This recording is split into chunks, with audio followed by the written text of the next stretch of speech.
नमस्कार साथियों,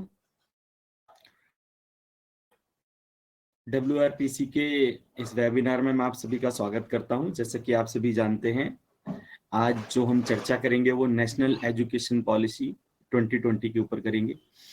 तो सर्वप्रथम जो हमारी मिनिस्ट्री थी, पुरानी मिनिस्ट्री को चेंज करके इसके द्वारा इसको नाम बदल दिया गया। तो ओल्ड मिनिस्ट्री का नाम था MHRD, ministry of human and resource, ministry of human resource and developments. उसको चेंज करके उसका नाम बदल दिया गया, एजुकेशन मिनिस्ट्री नाम रख दिया गया। अब जैसा कि हमारी पॉलिसी, जो एजुकेशन पॉलिसी थी, उसके अंदर 10+2 का सिलेबस हुआ करता था। उस 10+2 के सिलेबस को चेंज करके यहाँ पे 5+3+3+4 के सिलेबस में चेंज कर दिया गया। ये कैटेगरी वाइज इसकी जो कैटेगरी थी उसको चेंज कर दिया गया। जैसा कि आपको मैंने बताया था अपने प्रीवियस वेबिनार में, तो ये हमारा फंडामेंटल राइट हो गया कि 3 से लेके 8 ईयर्स, जो 3 सॉरी माफी चाहता हूँ, एक्चुअली गड़बड़ हो गई थोड़ी सी, कि इसको जो चेंज किया गया उसके पीछे जो पॉलिसी थी वो देखो कैसी थी। 5+3+3+4 किया गया जैसे इसको, तो इसको हम 4 भागों में डिवाइड करते हैं। अब जो 4 भागों में हम डिवाइड करते हैं, तो पहला भाग हो गया, जो 5 को हम काउंट करेंगे 3+8 ईयर्स की जो एज हो गई, तो ये फाउंडेशनल बैच हो गया 3+8 ईयर्स की एज का। देन जो हम काउंट करेंगे 8+11 ईयर्स को काउंट करेंगे, तो ये इसके बाद जो हम नेक्स्ट काउंट करेंगे वो 11 to 14+3 हो गया, तो वो मिडिल में काउंट हो जाएगा। देन 14 to 18 ये सेकेंडरी में काउंट हो गया। 9, 10th, 11th, 12th की क्लासेस इसके अंदर आ जाएंगी। ये सिलेबस को और फॉर्मेट को चेंज किया गया इस एजुकेशन पॉलिसी के द्वारा। इसके अंदर NCERT जो थी उसको डेवलप किया गया। वो क्या करेगी डेवलप करने के लिए? वो नेशनल करिकुलर एंड जो हमारी पॉलिसी है वो pedagogical forum early childhood care and education. तो बेसिकली इनका जो काम ये हो गया कि जो चाइल्डहुड है, बच्चा है, उससे पहले का जो काम है उसको कैसे किया जाए, इसके ऊपर फोकस किया गया। इसका जो नाम जो था वो NCPFECCE रख दिया गया, जिसकी फुल फॉर्म मैंने अभी आपको बताई। फिर जो आगे आते, देखो हमारी एजुकेशन पॉलिसी के बारे में जैसे मैंने बताया कि जो पहली एजुकेशन पॉलिसी थी वो काफी पुरानी थी, तो 30 साल से ज्यादा की पुरानी पॉलिसी थी। तो उसको चेंज करना भी बहुत जरूरी था, क्योंकि जैसे कि हमारे देश के अंदर, हमारे देश का पूरा वर्ल्ड जो है इंटरनेट का जमाना हुआ है, बुक से पढ़ाया जाना। अगर बुक्स की ही थ्योरी को लेकर चलेंगे तो हम पढ़ेंगे तो जरूर, हम एजुकेटेड भी होंगे, लेकिन उससे क्या होगा कि हमारा विकास कम होगा, हमारा देश धीरे धीरे डेवलप करेगा। तो इसलिए जो गवर्नमेंट को जरूरत थी इस पॉलिसी को चेंज करने की,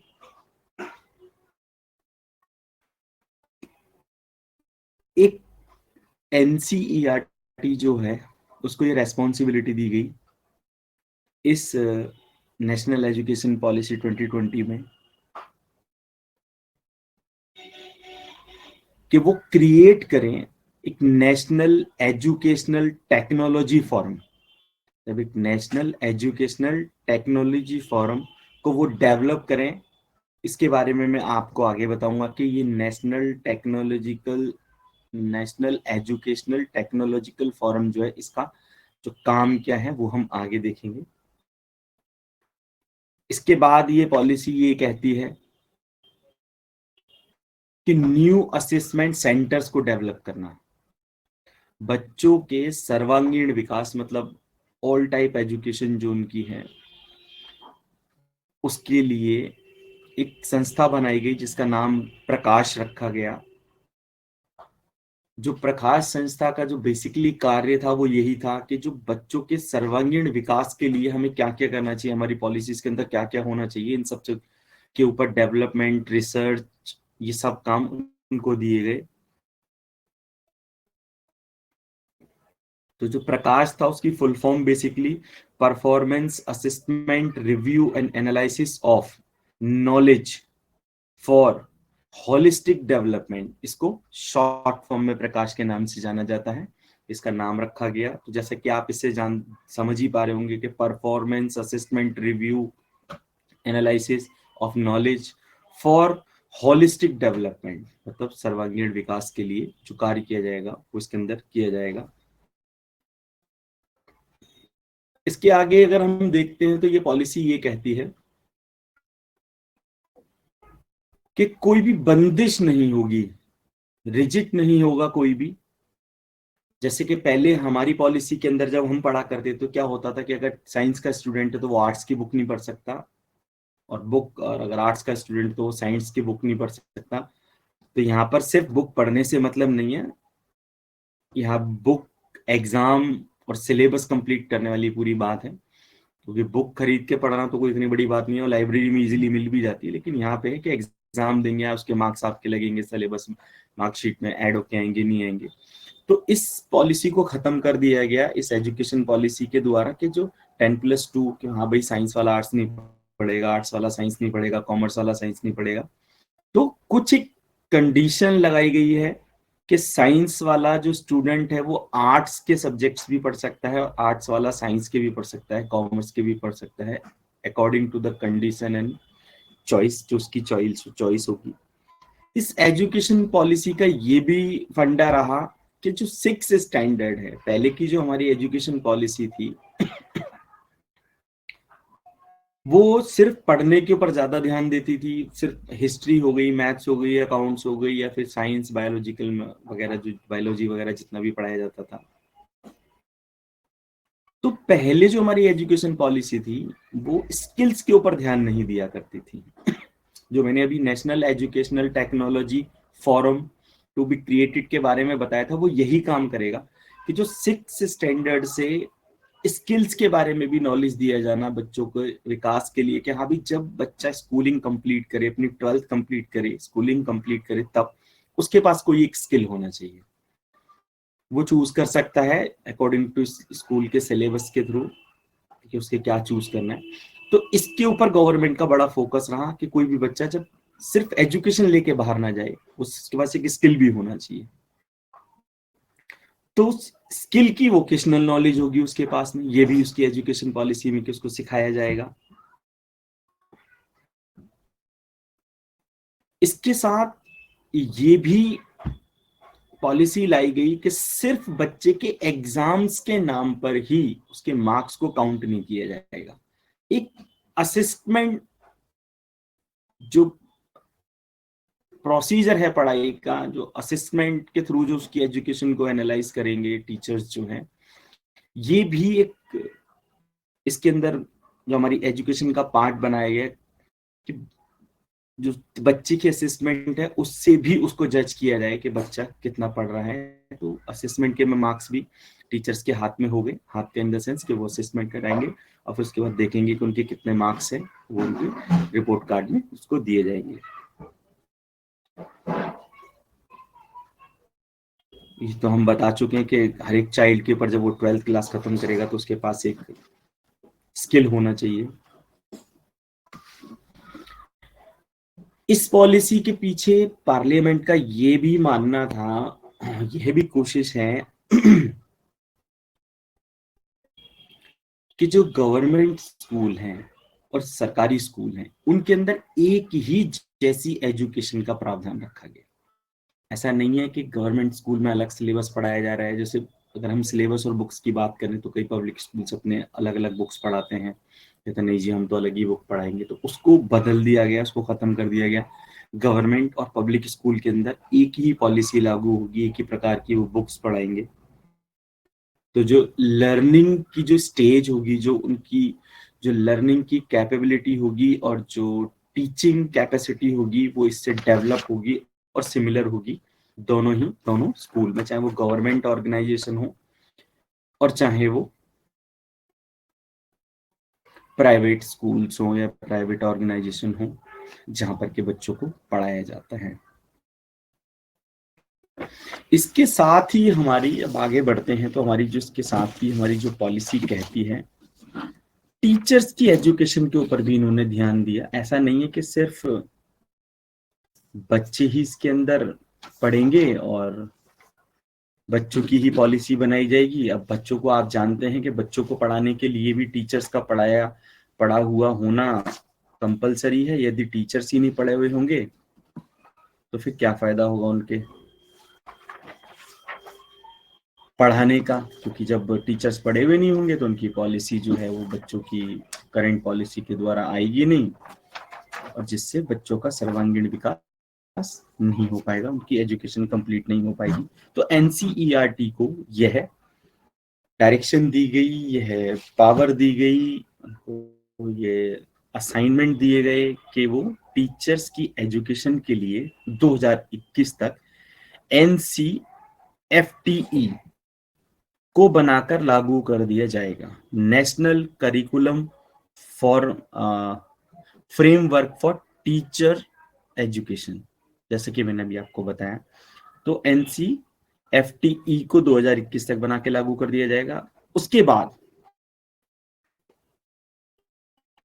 अब जैसा कि आप सभी देख रहे हैं आज की डेट में, जब पब्लिक स्कूल्स में, कई पब्लिक स्कूल्स ऐसे हैं, कई गवर्नमेंट ऑर्गेनाइजेशंस भी ऐसी हैं, यहाँ पर जरूरी नहीं है कि बच्चे का आपको टीचर बनना है तो सिर्फ बीएड ही पास होना चाहिए, नहीं, कई जैसे अगर किसी ने मास्टर्स कर रखी है तो वो भी एलिजिबल हो जाते हैं, और जिन्होंने एमफिल कर रखी है वो भी एलिजिबल हो जाते हैं पढ़ाने के लिए। तो ये इस पॉलिसी के द्वारा यह भी इंश्योर किया गया है कि 2030 तक जो हमारी एजुकेशन पॉलिसी है उसके अंदर एनसीईआरटी जो है यह मैंडेट कर देगी कि जो टीचर बनेगा उसके पास 4 साल की बीएड की डिग्री होनी कंपलसरी हो जाएगी। वो अब देखिए, सिर्फ हम यहाँ पर ये कहें कि सिर्फ बीएड ही काउंट होगी, वो कहना गलत होगा। तो जो 4 इयर्स का जो उनका सिलेबस होगा टीचर्स का, कि हाँ भाई जो एलिजिबिलिटी के हाँ भाई वो टीचर बन सकते हैं, तो उस कैटेगरी को देखा जाएगा और वो ये संस्था बताएगी हमारी एनसीईआरटी की कैसे आएगा।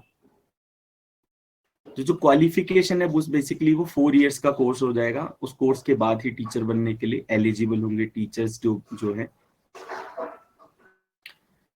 इसके साथ ही हमारी गवर्नमेंट का ये भी मानना है कि जो हमारी जीडीपी का 4.3% जो एजुकेशन के लिए जाता है हर साल एज पर बजट, उसको इंक्रीज करके 6% तक लेके जाया जाए। क्योंकि जैसा आप जानते हैं इंटरनेट का जमाना है, अब एजुकेशन इतनी सस्ती रही नहीं, ऐसा नहीं है कि लाइब्रेरी में एक बार सिर्फ बुक्स लग गई, इन बुक से बच्चे 10 साल तक पढ़ लेंगे, जब तक हमारी न्यू एजुकेशन पॉलिसी नहीं आएगी, सिलेबस चेंज नहीं होगा। नहीं, इंटरनेट का जमाना है, हर रोज इंटरनेट चाहिए, सिस्टम्स चाहिए बच्चों को पढ़ाने के लिए, लैब्स चाहिए, अगर लैबें नहीं होंगी तो हम अपडेटेड नहीं होंगे, कंप्यूटर्स नहीं होंगे तो हम अपडेटेड नहीं होंगे। तो इन सब चीजों को चेंज करने के लिए गवर्नमेंट को पैसा भी ज्यादा खर्च करना पड़ेगा, अच्छा मेंटेन करने के लिए भी पैसा ज्यादा खर्च करना पड़ेगा। तो ये भी हमारी एजुकेशन पॉलिसी जो है इसका ये भी भाग रहेगा कि गवर्नमेंट उसके ऊपर 4.3 को 6% तक अपनी जीडीपी के इंक्रीज करेगी।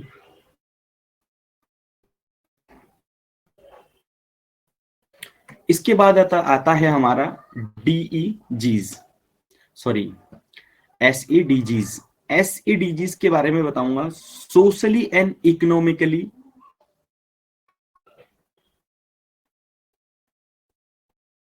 जो सोशल है और इकोनॉमिकली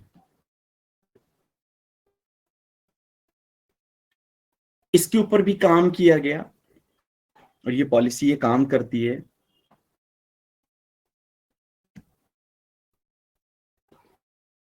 कि जो जेंडर्स हैं, अब चाहे वो मेल है फीमेल है,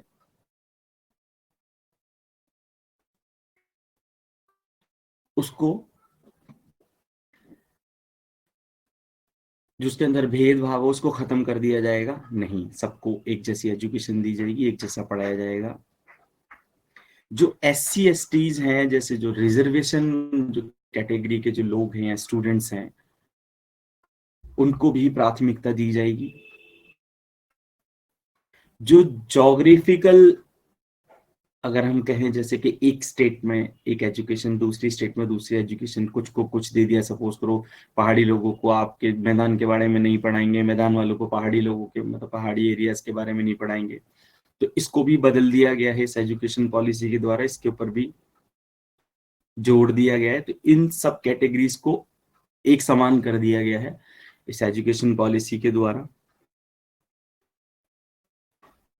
और जो डिसेबल्ड पर्सन हैं, स्टूडेंट्स हैं, जैसे फिजिकल चैलेंज हो गए या मेंटल चैलेंज हो गए, उनके लिए भी एक ये सोसाइटी काम करेगी बेसिकली, एसडीजीज जो हैं।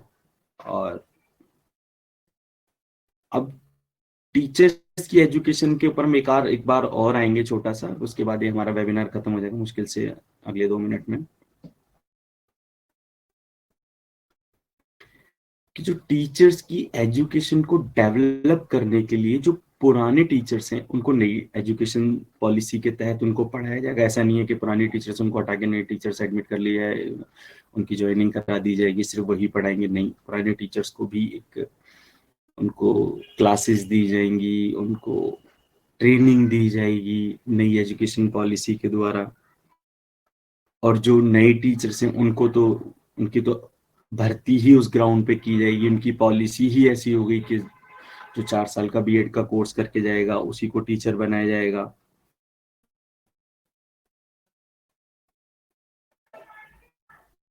तो बेसिकली जो ज्वाइनिंग होगी फिर जो टीचर्स की, जब टीचर बनेंगे, जो एलिजिबिलिटी होगी वो मेरिट के बेस पे होनी शुरू हो जाएगी। जिसके जितने ज्यादा, जैसे कि अभी हम देखते हैं, जैसे यूपीएससी का एग्जाम होता है या फिर जुडिशरी का एग्जाम होता है या फिर बहुत सारे एसएससी वगैरह, इतने सारे एक्सीडीएस का हो गए, सब एग्जाम्स कंडक्ट होते हैं, इनके अंदर मेरिट होती है। उस मेरिट के बेस पे इस एजुकेशन पॉलिसी के लिए टीचर्स की भर्तियां हुआ करेंगी। तो सिर्फ ऐसा नहीं है कि आपने 4 साल का कोर्स कर लिया आप टीचर के लिए एलिजिबल हो जाएंगे, नहीं। इसी के साथ ही दोस्तों, हमारी जो नेशनल एजुकेशन पॉलिसी 2020 अभी हमारी समाप्त होती है। तो कल हम एक और नए टॉपिक के साथ आपके साथ मिलेंगे इसी समय इसी प्लेटफॉर्म पे। अब हम अपने क्वेश्चन आंसर का सेशन स्टार्ट कर दें। प्लीज बताएं आपके अगर क्वेश्चन आंसर्स हैं तो। जी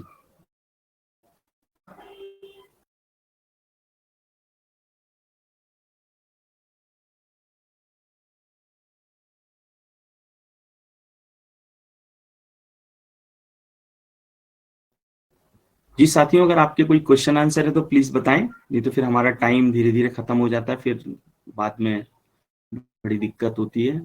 जी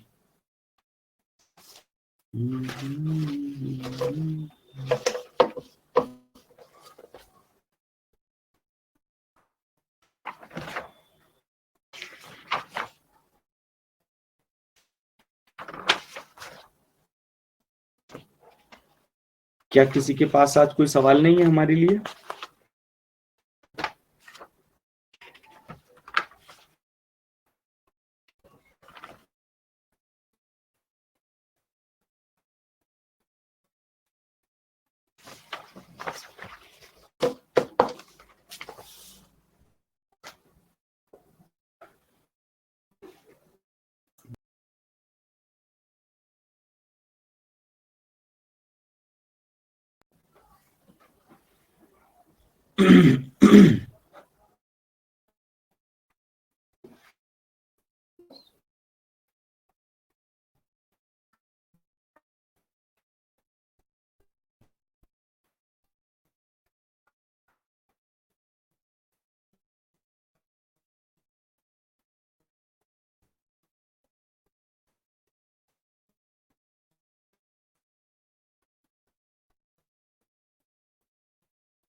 ये रूपाली जी का मैसेज आया हुआ है, तो क्या रूपाली जी अभी ऑनलाइन है? रूपाली जी, क्या आप अभी ऑनलाइन हैं? प्लीज, आपने एक मैसेज लिखा हुआ है, उसके ऊपर डिस्कस करते हैं अगर आप ऑनलाइन हैं तो।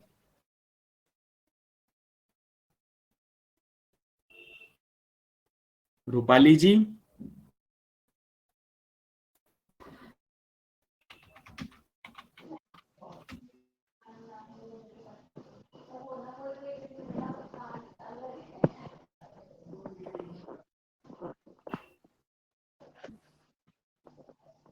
जी राधा जी, कुछ कहना चाहते हैं आप? हाँ जी sir, good evening sir. Hello. Hello, नमस्ते सर। आवाज नहीं आ रही राधा जी आपकी। सर मेरी आवाज अब आई सर? हेलो। एक minute.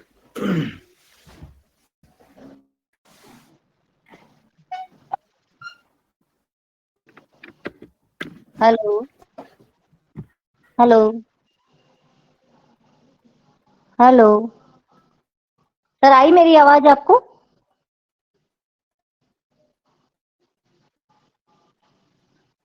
Hello.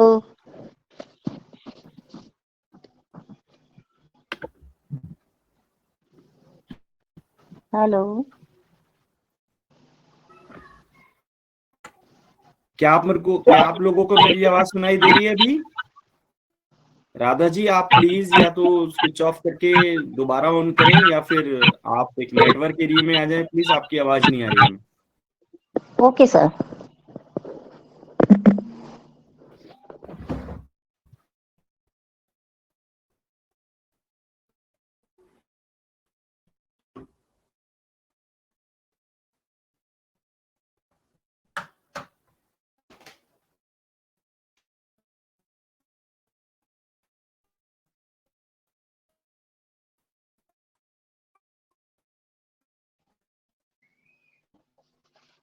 Hello. Hello. Hello. Hello. हाँ सर, नमस्ते।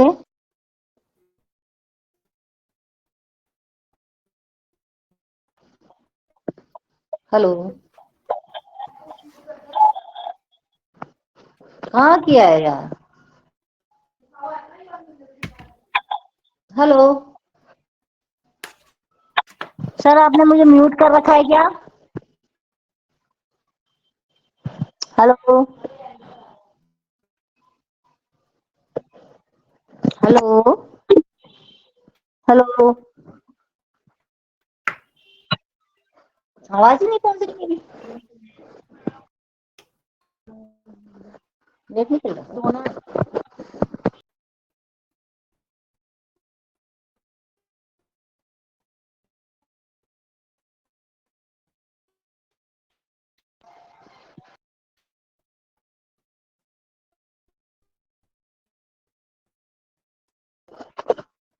हेलो। मेरी आवाज आ रही है क्या सर? हेलो।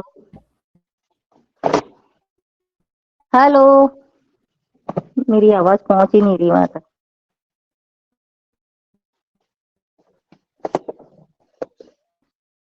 हेलो। मैं बंद करके चालू भी किया फिर भी।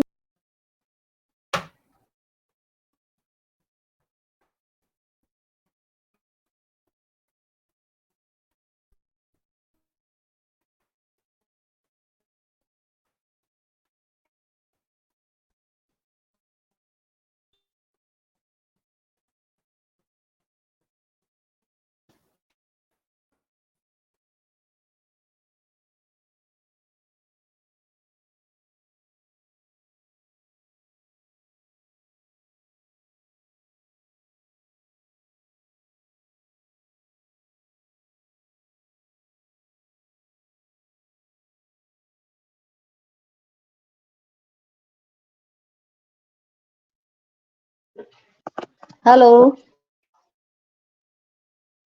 हेलो।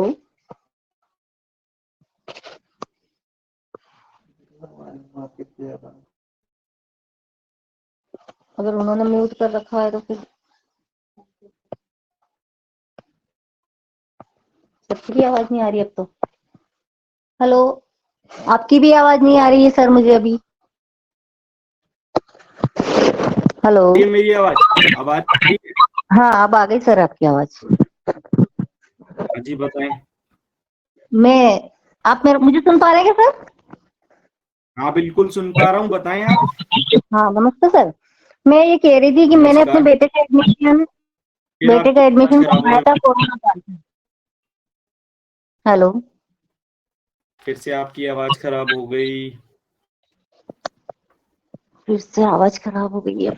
हेलो। अब आ रही सर? हेलो हेलो, आवाज ही नहीं आ रही। 2 बार लीव कर चुकी सर मैं, फिर भी आवाज नहीं आ रही है। नो।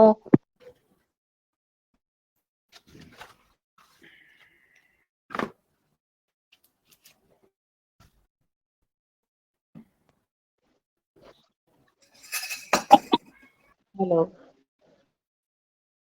हेलो। जी मैडम बताएं। अब आप सुन पा रहे हैं सर आप?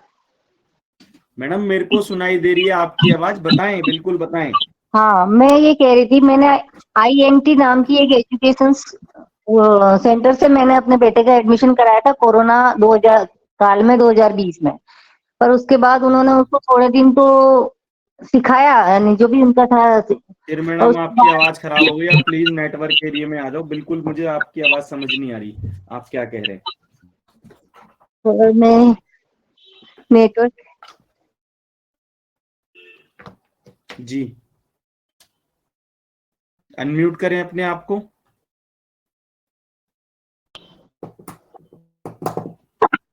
जी आज अनम्यूट नेटवर्क करें में प्लीज। प्रॉब्लम है, मुझे ऐसा लग रहा है। नेटवर्क में प्रॉब्लम आ रही है थोड़ी सी।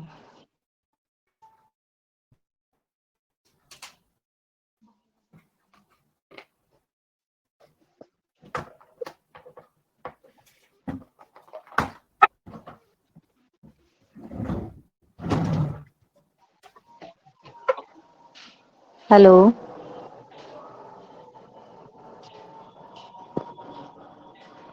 हेलो, नमस्ते सर। जी राधा जी बताएं।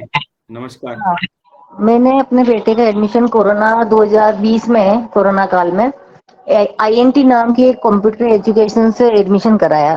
40,000 भरने के हम्म। बाद भी उन्होंने न तो कुछ सिखाया। 3 महीने गया, उसके बाद उनके जो सर है वो फ्रॉड घोषित हुए। अहमदाबाद की है हम्म। ये INT कंपनी, में कोटा में उनकी एक संस्था है, वहां से मैंने उसको एडमिशन दिलाया था। पर उन्होंने न तो उसको कोई सर्टिफिकेट दिया। मैं इसके बाद 4 बार जाके आई, तो वो संस्था से सब कंप्यूटर मैडम चोरी। आपकी फिर से आवाज चली गई। सर मैं बिल्कुल नेटवर्क एरिया में हूँ पर अब कहाँ से बोलूँ। कोई बात नहीं सर, चलो कल बात करती हूँ, या तो फिर मैं। धन्यवाद।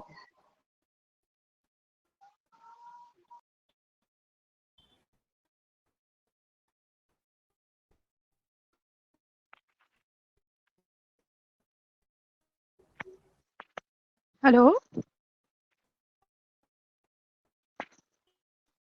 हेलो। हाँ जी रश्मि जी, आप कुछ कहना चाहते गुड हैं। Evening sir. सर आवाज आ रही है? Hello hello. जी आपको आवाज आ रही है सर मेरी? बिल्कुल आ रही है, बताएं। हाँ जी सर, मैंने आपको परसों जो बताया था ना, तो वो मैंने चेक किया था। तो उनके ऊपर जो एक तो मैडम थ्री क्या सेवन बताया था परसों। सर आपको बताया था अच्छा ना कि FIR के बारे में हाँ पूछ रहा जी था। हाँ जी हाँ हाँ जी ठीक हाँ है जी हाँ बताएं। जी। एक तो बल्कि हम्म। 376 लगा हुआ है, एक 354 लगा हम्म। हुआ है, एक 504 हम्म। लगा है, एक 506 हम्म। लगा है, और एक 34 लगा हम्म। हुआ है। 5036 के बाद 34 लगा होगा। हाँ जी हाँ जी। हेलो। Hello hello. हेलो क्या प्रॉब्लम हो रही है जिसमें। Hello hello. क्या आप सुन पा रहे हैं मुझे। हाँ जी sir. Hello hello hello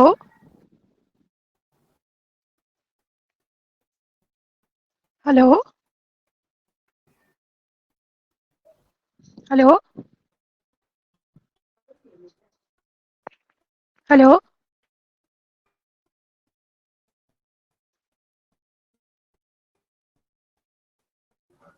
hello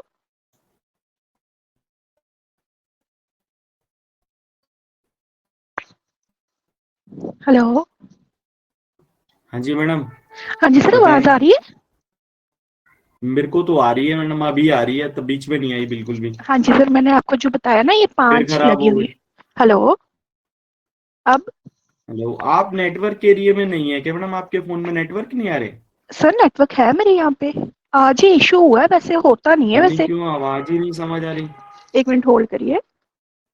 क्या किसी और को भी मेरी ऐसा है कि मेरी आवाज ना सही से समझ आ रही हो, सुनाई दे रही हो? कोई बताएगा मुझे प्लीज अनम्यूट करके। हेलो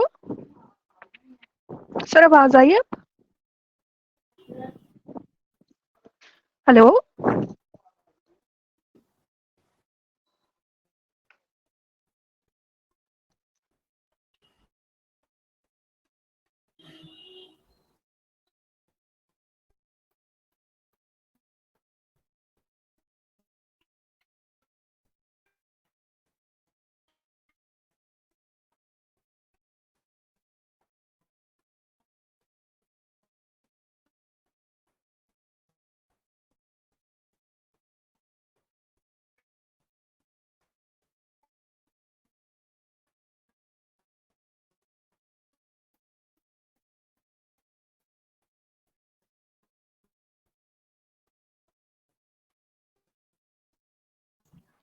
चलिए साथियों, इसी के साथ में इस वेबिनार को यहीं पे खत्म करने की इजाजत चाहूंगा। आप सभी का बहुत बहुत धन्यवाद। आई थिंक आज थोड़ा नेटवर्क का इश्यू ज्यादा है, तो किसी के साथ हम सवाल जवाब का सेशन अच्छे से कंप्लीट नहीं कर पाए। Thank you very much. Good night. जय हिंद, जय भारत।